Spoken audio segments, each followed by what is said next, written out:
Hello and welcome to this Cold War revision lesson. It's not just a Cold War revision lesson, it is the ultimate Cold War revision lesson. You can see this is all about the relationship between the USA and the Soviet Union, mainly after World War II until the dissolution of the Soviet Union, the end of it in 1991.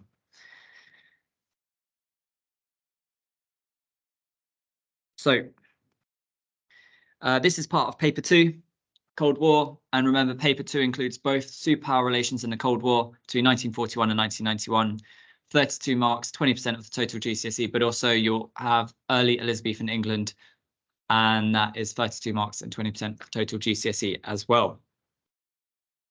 So in terms of the questions for Cold War, you'll have an 8 marker where you have to explain 2 consequences, another 8 marker where you have to do a narrative account, and then you'll have a choice of some 8-mark questions where you need to explain the importance. Okay, and this is the spec. So you need to look at the early tension between the East and West ground alliances, the conferences. You need to then look at the development of the Cold War. Marshall Plan, NATO, you need to look at Berlin being divided. You then need to think about the arms race, the Warsaw Pact, Hungarian uprising, and the reaction to it. You then need to look at what happens in Berlin in the late 1950s and 1960s early. You then need to look at Cuban Missile Crisis, Bay of Pigs. You need to look at Czechoslovakia, Prague Spring, the construction of the Berlin Wall, Cuban Missile Crisis again, Brezhnev and Czechoslovakia. You need to look at the Berlin Wall being built and Kennedy when he visited there, Cuban Missile Crisis, and how that led to certain treaties being arranged between the two sides.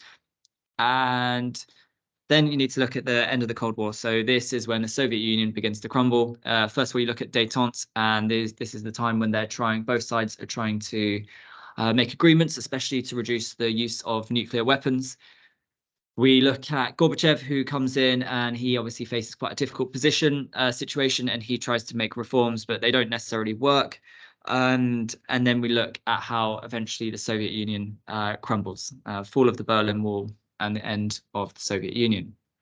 So in terms of the questions, the 2 consequences, it's very simple. Remember, a consequence can be positive or negative.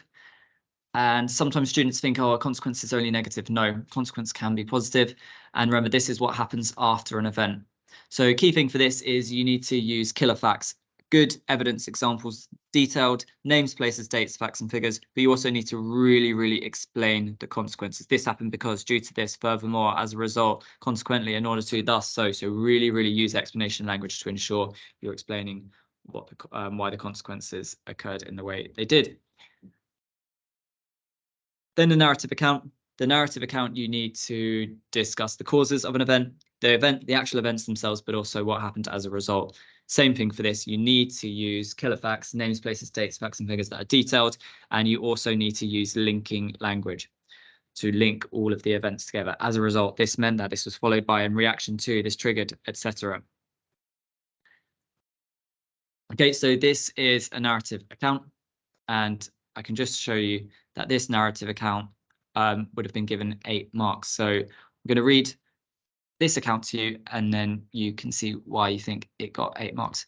So the question is, narrative account on the developments of the Cold War crisis over Berlin between 1958 and 1963. So the first cause of the Berlin Wall was the brain drain. This was where East Berliners were traveling and then staying in West Berlin in millions. Khrushchev wanted to stop intellectuals leaving the Soviet Union's influence and preventing scientific progress for the USSR. This led to the Berlin Ultimatum, which asked that the Western powers leave West Berlin completely. This led to, so more linking language, a series of conferences between the 2 powers. However, after the U-2 spy plane incident in 1960, the USSR ended negotiations. This meant that, more linking language, Khrushchev decided to build the Berlin Wall in 1961. This separated thousands of families and caused many in East Berlin to further resent the USSR. However, it did end the brain drain, which was Khrushchev's main goal. This happened as East Berliners could no longer travel to West Berlin without special permission. Kennedy made a speech due to the Berlin Wall and said that he'd rather a wall than a war. which would mean that he thought the wall at least prevented a third world war. And this is what Edexcel say about this. It organizes material into a clear sequence of events and shows linkage between them, with Khrushchev wanted to stop after the U-2 spy plane, and this meant that there's accurate and relevant knowledge, so killer facts included, and it goes beyond the aspects prompted by the stimulus point. So in the exam, you'll be given a couple of points that you can mention. This answer mentions other stuff, such as the U-2 spy plane and the brain drain and Kennedy's speech. This response therefore fulfills all the requirements for level 3 for both AO2 and AO1 and was awarded high level 3, so top marks. The next question is the final bit of this. You are given a choice and you just need to explain 2 of the choices. So you pick 2 questions, and remember, they always are going to ask you something about the relationship between the USA and the Soviet Union, but they might phrase it in a different way. So in these questions, they're asking you about the development of the Cold War. This simply means the relationship between the USA and the Soviet Union. Second question, they ask you about relations between East and West. Here, this just means the relationship between the USA, West, and the Soviet Union, East. Finally, they ask for superpower relations, and superpower relations simply means the relationship between the USA and the Soviet Union. And remember this, you're going to be thinking, was there lots of tension? Did tension increase? Did tension decrease? And really focus on that idea of tension. Yet again, you're going to need to use killer facts in evidence examples that are detailed: names, places, dates, facts, and figures. And you will also need to use explanation language. Let's look at an example here. And this one would have been given full marks as well. So I will read it out. So this is about the arms race in the years 1949 to 1958. So one reason why the arms race in the years 1949 to 1958 was important for the development of the Cold War was because of mutually assured destruction. In 1944, the USSR had tested its first atomic bomb. In 1952, the USA had developed the first hydrogen bomb, and the USSR developed it in 1953.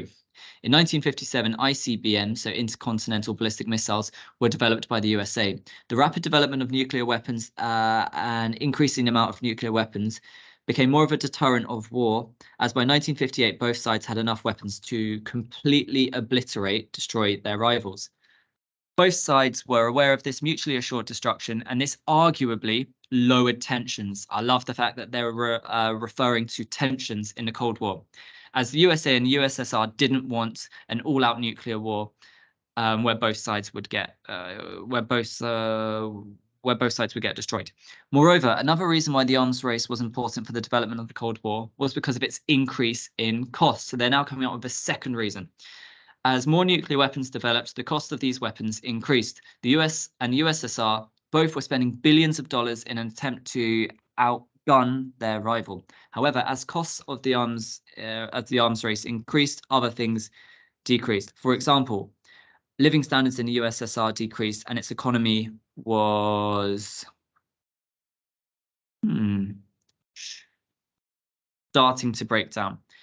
The USA also was feeling the pressure from the public about spending more on weaponry, as there were other problems such as civil rights, which needed attention. As such, the development of the arms race would later become a cause of decrease in tensions due to both the USA and USSR not needing more weapons and needing to use money for other issues like poverty. The arms race simply drained economic supplies from both countries. So that would have got 8 marks out of 8 marks. And this is why. The response gives an analysis of the importance of the arms race for the development of the Cold War, with comments such as became more of a deterrent, increasing cost, and attempt to cut out their rival.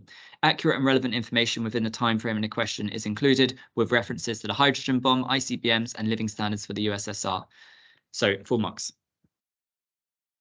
So these are some potential topics that could come up. Now, remember, with all of these, you've got to be slightly careful. You should be revising everything, but it might be worth spending a bit more time on the following topics. So differences between Stalin, Truman, and Churchill, so at the beginning of the Cold War.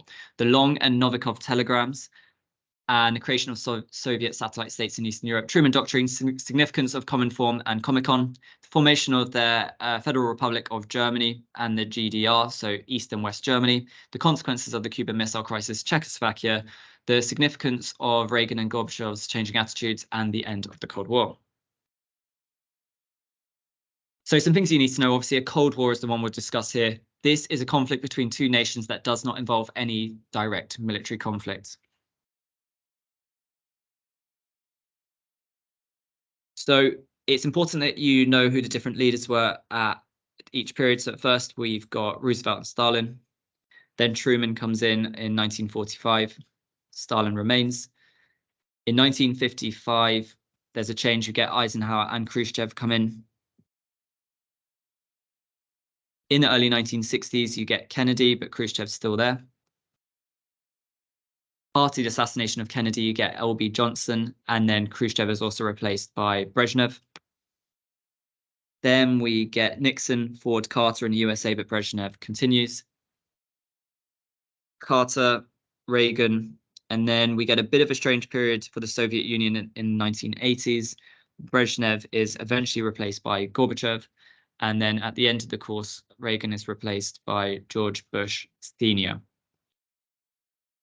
Okay, so I'm going to talk you through a timeline of the Cold War and really try and simplify it. I'm going to go back a little bit in time before the course starts because it's important you know some of the context.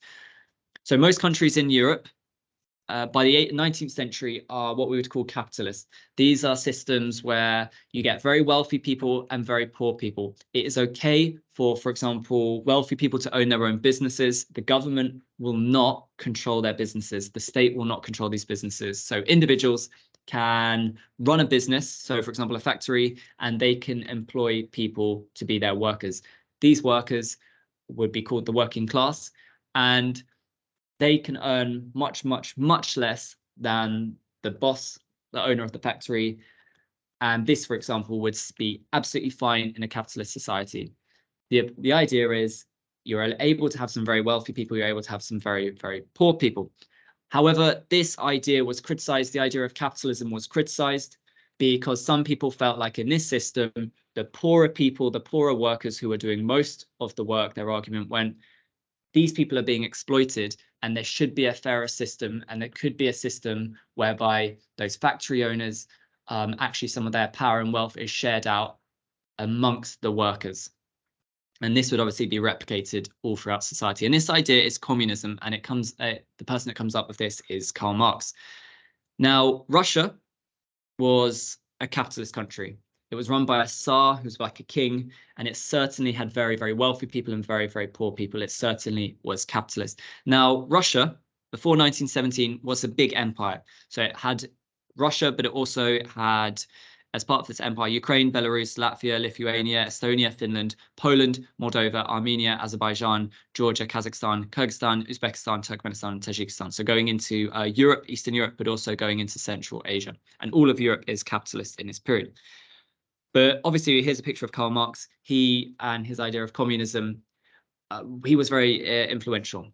Now, in 1917, people in Russia, they're called the Bolsheviks, they realized that there's a lot of problems in Russia, there's a lot of poverty, and this idea of communism starts to spread. And because Russia is in such a desperate position in the First World War, there are enough people who are desperate enough that they actually want to reject a capitalist system, and they actually adopt communism. So from 1917 with the Russian Revolution, Russia becomes a communist country. Now, it's important to note that usually countries and historically that have turned to communism are ones that are very desperate, where there's a lot of poverty, where people are prepared to try something which is seen to be a big experiment and potentially it could be quite problematic. So Russia is definitely the case. It's definitely the case that there was a lot of poverty and problems, and it becomes communist. Now, in the UK and the USA and France, they were very worried that communism could spread to these countries. So when the communists take power in the Russian Revolution, these three countries, they actually send soldiers to try and fight the communists, because these three countries, the UK, USA, and France, want to bring capitalism back to Russia. So these early communists really, really, really don't trust the UK, USA, and France. Now, that old Russian Empire simply changed its name, and it becomes known as the Soviet Union in 1922.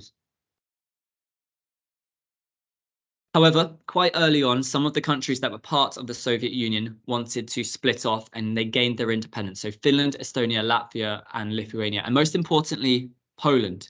This was a big worry to the Soviet Union because whoever controls Poland, you can quite easily attack the Soviet Union and Russia. So it's really important that you know that the Russia and the Soviet Union are always, always, always really interested in Poland, and they always want to have a government in Poland that is very friendly. They really, really they want to have control over Poland. That is key thing that you need to know. So 1924, Stalin comes to power in the Soviet Union. Now we need to skip forward a bit. Now, in 1939, it was clear a war might break out. Now, Adolf Hitler, he really despised Stalin and he really despised Russian people. He believed that Russian people were actually inferior to Germans and they actually should be treated as second-class citizens. Now, so the key thing you need to know is Germany does not like the Soviet Union and the Soviet Union does not like also Germany. They really don't trust one another. However, they both wanted to have control of Poland and they didn't really want to have to fight one another for it. So they actually, this is a really strange thing that happens in history. They hate one another, but the Soviet Union and Germany actually make an agreement in 1939 that they won't fight one another and they're both simply going to split Poland up between them.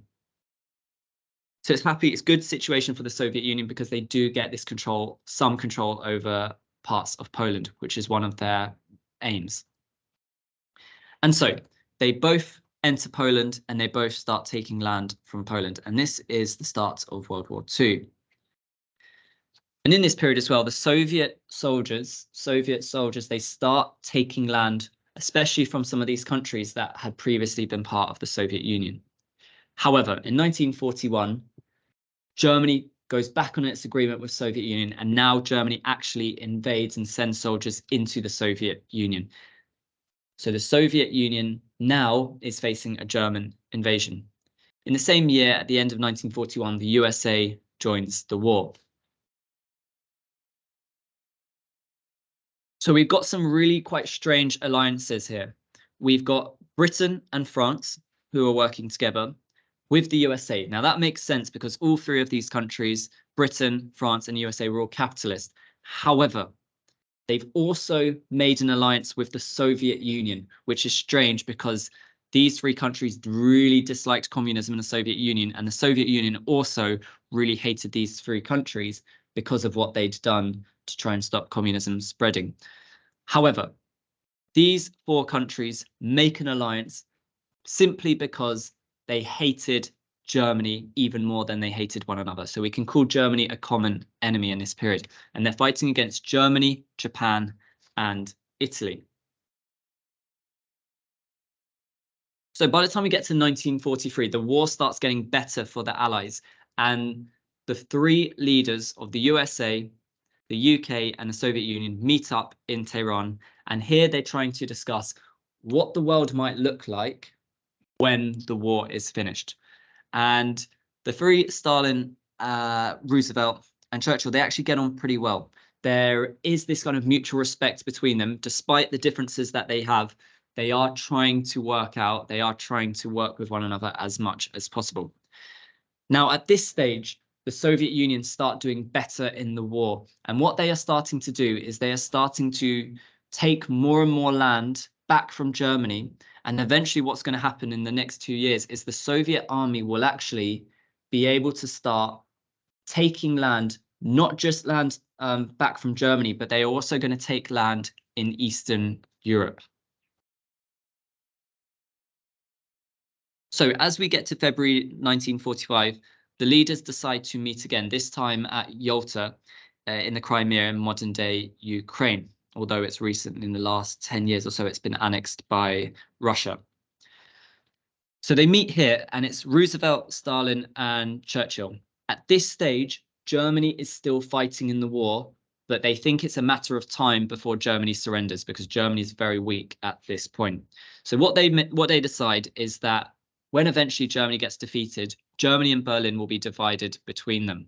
So it'll be there'll be 4 zones that Germany and Berlin is divided into. However, they're not really sure what will happen with Eastern Europe because remember, the Soviet army now has marched into large parts of Eastern Europe, and they're wondering, well, will the Soviets allow there to be free elections? Will they allow people to vote for their leaders? the Soviets don't really want there to be elections because they want to ensure that in the zones that they control, communist governments are put into place.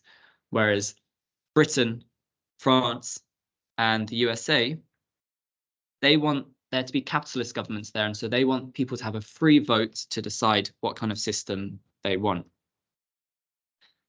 Now, it's a bit of a strange situation because they've obviously decided to divide up Germany, but they've also decided to divide up Berlin.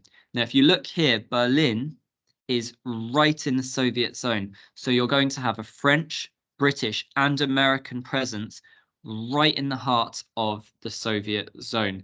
Now, this is not a great situation for the Soviet Union because they've got this capitalist influence in the heart of their communist Soviet zone.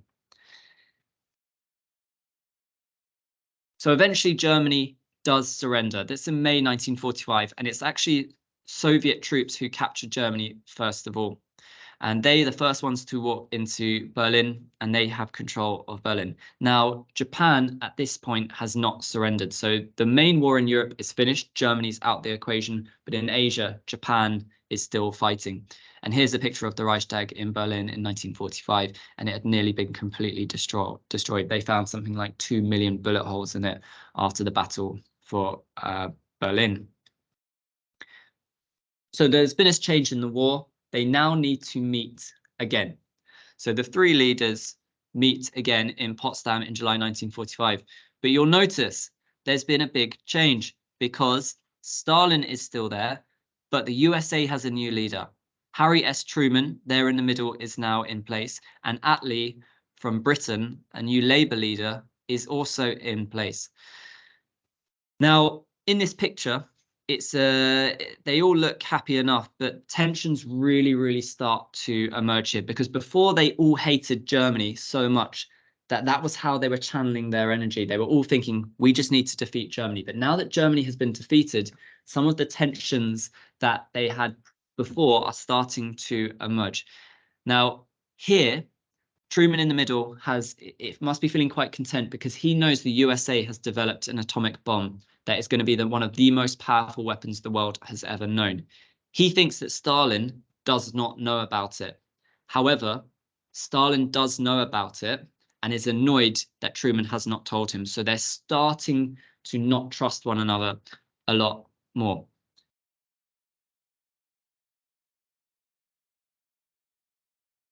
So in terms of some of the key things, you could be asked about World War II conferences. So these are Tehran, Yalta, and Potsdam. You need to know about the causes, so why these conferences took place in the first place. You need to know about the main event, so what was decided at these conferences. And then the other thing you'd need to revise is then what happens as a result. So all of that is on the screen. I'm not going to talk about them, but you can read those there on the screen.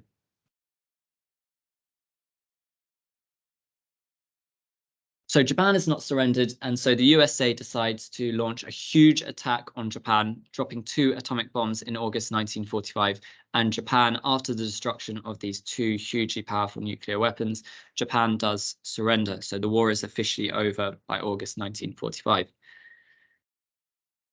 Now, as the Soviet Union have got loads of control of Eastern Europe, because that's where their military is after the war, the Soviet Union now helps communist governments throughout Eastern Europe and Southeastern Europe to gain control. So first of all, Albania and Bulgaria turned communist in 1945.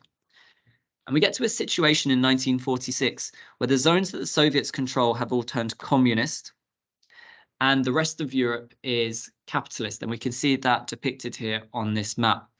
And that prompts Churchill to make a speech at a university in Fulton, Missouri. And in this speech, he describes the divide of Europe as like an iron curtain.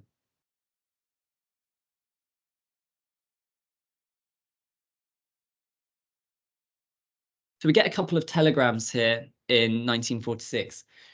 George Kennan was an expert on the Soviet Union. He's an American and he works for the American government. And his job is to advise the president of the USA about the Soviet Union. So he's a diplomat. And he's done all his research, he's spoken to people, and he knows the situation in the Soviet Union. And he thinks that the Soviet Union cannot now be trusted. And he believes that although the war is over, America will now have to turn to defeat the Soviet Union. So he sends a telegram, a message to the president back in the USA, and he makes it very clear that the US government should fear the USSR, the Soviet Union, and that Stalin could not be trusted. Now, Kennan saying this is really significant because, as I say, he was the person in the American government that was an expert on the Soviet Union. And so if he says this, the president will have to listen to him. Now, the equivalent person from the Soviet Union is called Novikov. He's from the Soviet Union and he knows all about the USA. He sends a telegram back to Stalin and he says something very similar. He says the US cannot be trusted, and he's making it very clear that the Soviet Union should no longer be working with the USA. We get more countries in Eastern Europe that start turning to communism. And as I say, these are usually always being backed by the Soviet Union, who are helping these countries turn communist. So Poland, Hungary. And in Hungary, we get a brutal communist leader called Rákosi, who is hated by many of the people, and he is known for using prison, arresting opponents, and he is known for being brutal. Also, there's a communist government in Romania. So after the advice from Kennan, Truman realizes that he's got to try and stop communism spreading in Europe. He doesn't think the Soviet Union and communism can be trusted, or certainly the Soviet Union can't be trusted. So he says, okay, we've got to stop this. We've got to try and stop the spread. And he calls that a policy of containment. And that becomes known as the Truman Doctrine.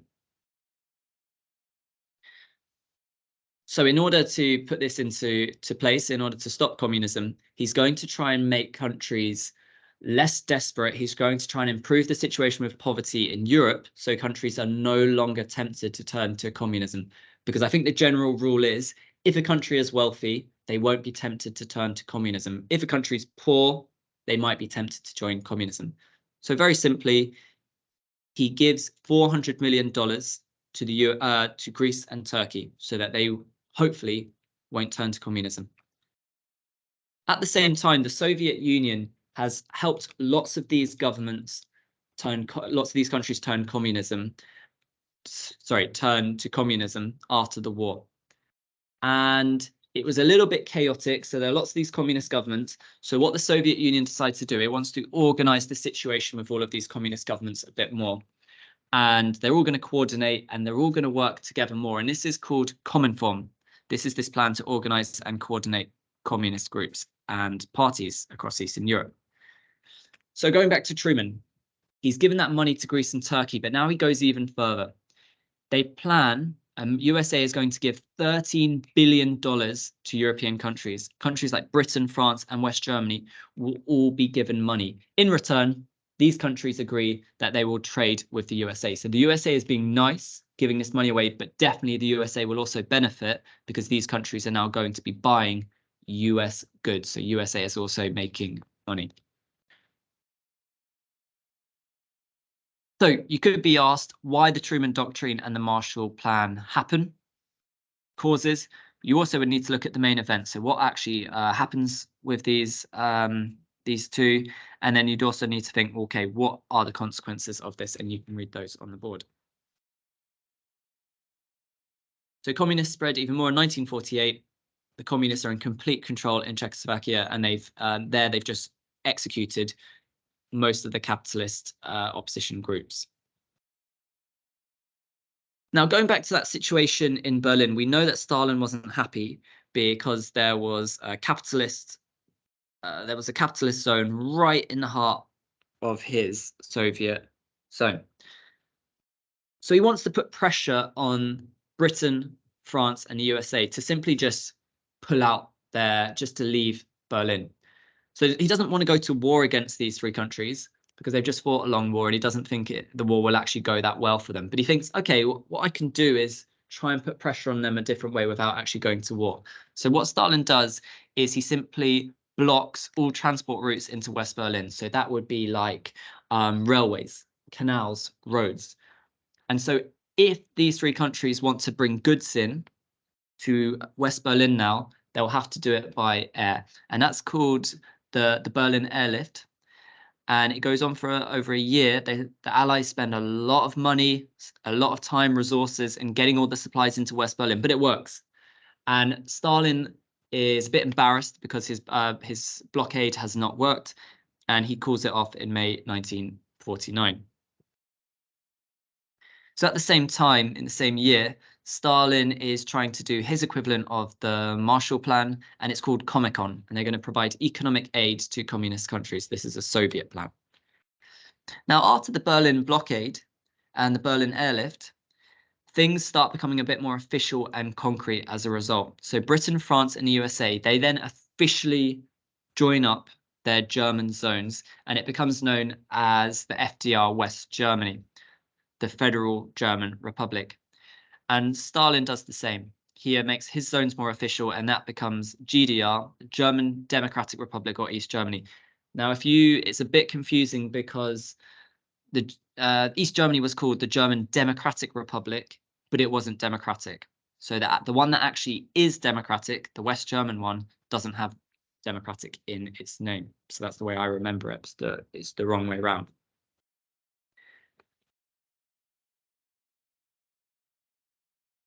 Now, it's become clear at this stage that the Soviet Union and the USA are not going to be allies anymore. It's clear that there are differences between them and that there are no shared aims anymore. There's no common enemy.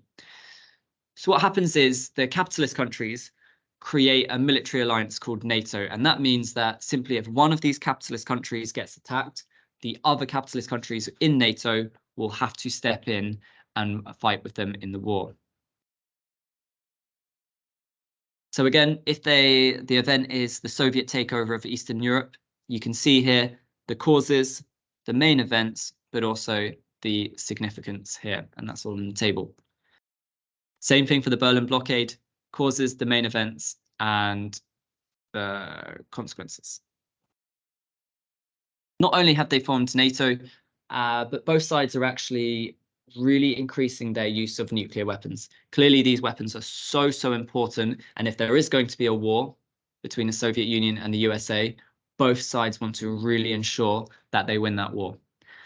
So they both start testing even more powerful atomic bombs. So the USSR first of all gets an atomic bomb in 1949. This was actually pretty quick. The USA thought it would take a lot longer. Soviet Union gets it. So the USA starts testing for a more powerful weapon called the hydrogen bomb.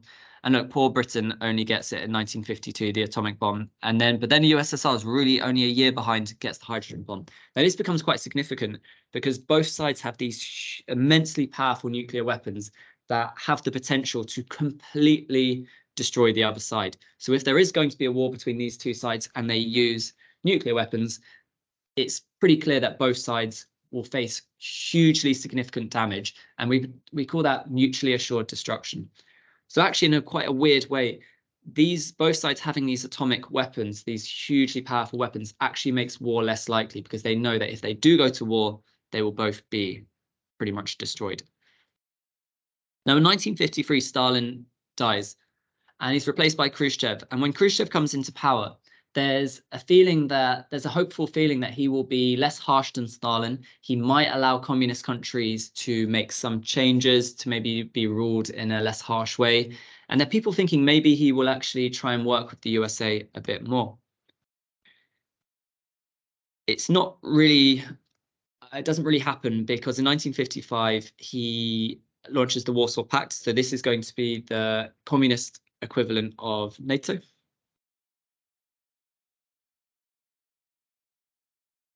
And in 1955, Eisenhower, the US president, and Khrushchev, they failed to agree over the neutrality of Germany and dismantling of NATO and the Warsaw Pact. So hopeful mood starts to subside, go away slightly. But then again, Khrushchev does make this secret speech in 1956 when he says that actually He thinks that Stalin was too brutal. And some people in the communist zones, communist countries are thinking, oh, okay, he was criticizing Stalin for being so brutal. Maybe he will give us more freedom. So this gets tested out in Hungary. Hungary was a communist country that had been taken over and largely influenced by the Soviet Union after the war. And they had a leader called Imre Nagy, and I call him Naughty Nagy. He was communist. However, there were these protests on the streets. Ordinary Hungarians were upset about communism and they were protesting. So the Soviet army actually went into Hungary and helped control the protests, and then they left. So Nagy is still in control, but the people are clearly unhappy.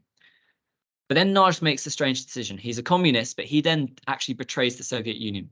He withdraws from the Warsaw Pact, and he now starts asking the USA for help. So this is really, really significant.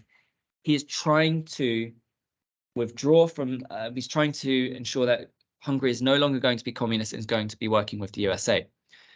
Now, this is a test because Khrushchev, they thought, might allow this, and clearly it's not the case. Khrushchev, who I call Killer Khrushchev, orders the Soviet army into Hungary.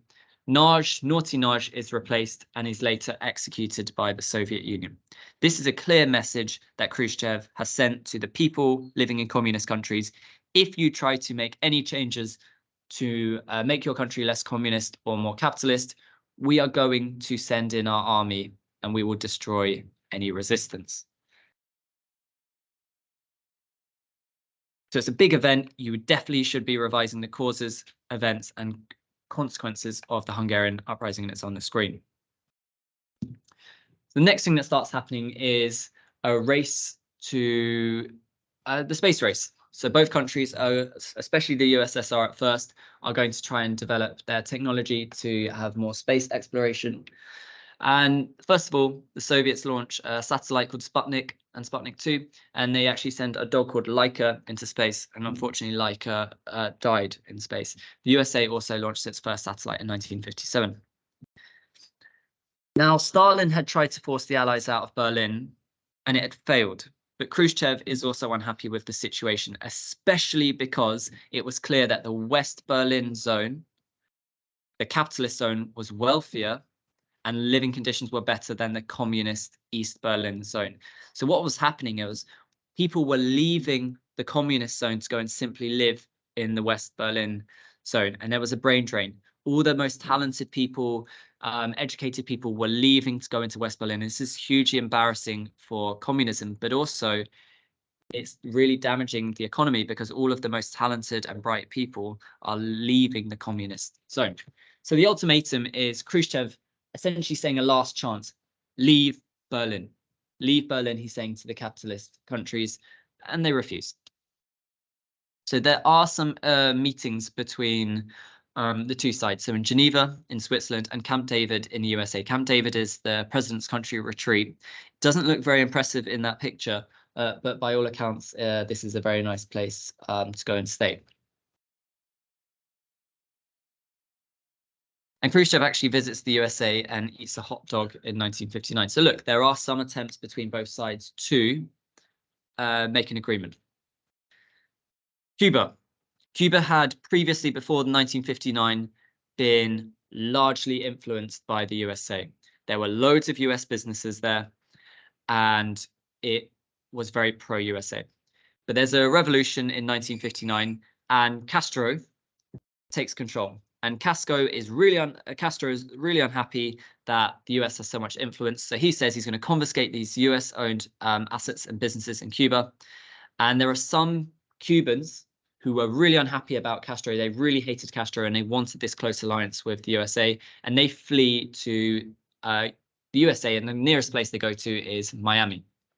So you've got a bunch of Cuban exiles who have left Cuba, and they are now living in Miami. Now, there's a crisis in 1960. The US would use these spy planes called a U-2 plane, which fly at really high altitude so they can't be seen from the ground. And this is how they would take pictures and they would spy on the Soviet Union. However, one of these was spotted and it was shot down by the Soviet Union, and the pilot is called Gary Powers. This is really embarrassing for the USA because it shows that they were spying, and also the Soviet Union are annoyed. So after this, there's another summit that was planned in Paris in 1960. However, the USA refused to stop spying, and so there's clear anger from Khrushchev, and this meeting in Paris does not go ahead. There's another summit in 1961 to try and decide what they will do with Berlin. Now, do you remember all those Cuban exiles who had left Cuba because they didn't like Castro? Well, they actually want to take control of Cuba again.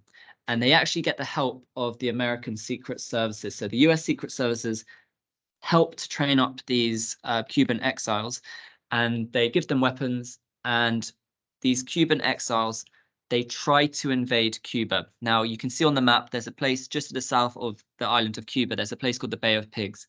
They try to invade there, and it completely fails. Castro and his army are able to stop the Cuban exiles, and it's really embarrassing because everyone knows that these Cuban exiles have been given help from American Secret Services. It's not really a well-kept secret. So Castro is now really worried because the USA have clearly just tried to take control back in Cuba. And Castro is worried that it's just going to happen again. And obviously, Castro knows that if he is facing the US army, he is going to lose. So he simply, I think he makes a very simple decision. He is going to turn to the Soviet Union to help, and he's going to turn communist. And the Soviet Union says, okay, we will help you. We will buy some of your sugar, because before the USA had bought this sugar, but the USA was now saying, no way are we going to buy the sugar from you. So the Soviet Union says, look, buy the sugar from you. Just there's one thing you need to do in return. We will place nuclear weapons in Cuba. And this Cuba and Castro, they agree to this. And clearly the USA will not be happy about this. At the same time, the Soviet Union think, okay, we've got this problem in Berlin. All of our most talented people are leaving.